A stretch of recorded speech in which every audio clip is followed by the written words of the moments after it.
It must have been the happiest moment of their lives, the bride and groom's first dance as husband and wife. But it was also their last. Their grief is unimaginable. The sister and mother of the bride killed by an alleged drunk driver are speaking out exclusively to Inside Edition. This isn't real, right? Like, I'm gonna wake up from this and Sammy's gonna come walking through the door and be like, gotcha! Samantha and Eric Hutchinson exchanged vows at their dream wedding on a picturesque beach in South Carolina. I've never seen two people love each other like they did.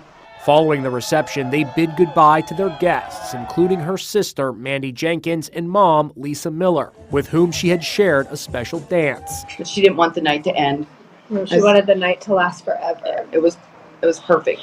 Then, disaster. As the bride and groom set off with two relatives on a golf cart, police say they were rear-ended by a car traveling 65 miles an hour. Can you take us back to the moment that you heard? All of a sudden, within 10 minutes, not even, we started hearing a lot of sirens, fire trucks, police, everything. And I just said something happened to Sam. I knew something happened to Sam. And we were just running down the street towards the scene and all the lights and just screaming Sam's name over and over again. It was, when you think of it, it's really like a really bad movie. Sam was killed instantly, still in her wedding gown.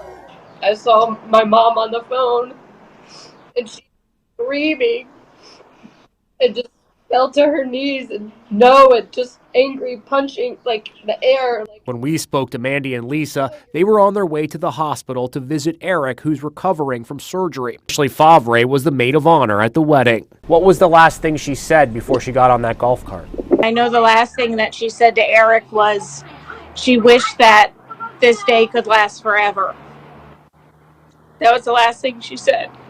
We're also learning more about the suspect, 25-year-old Jamie Komorowski, who told cops she had been drinking beer and tequila. Several of her Instagram photos show her as a party girl with what appears to be a drink in her hand. One year for Halloween, she dressed up with Bud Light beer logos. More than 3 times over the legal limit. That's how intoxicated South Carolina authorities say a driver was. Her toxicology report released today reveals Komorowski had a blood alcohol level of 0.26. Now, data shows that's within the range, just below being comatose. The suspect seemed in a daze after the crash, repeatedly saying she did not do anything wrong. Sam's mom told us that in her opinion, the crash was no accident. She murdered my daughter.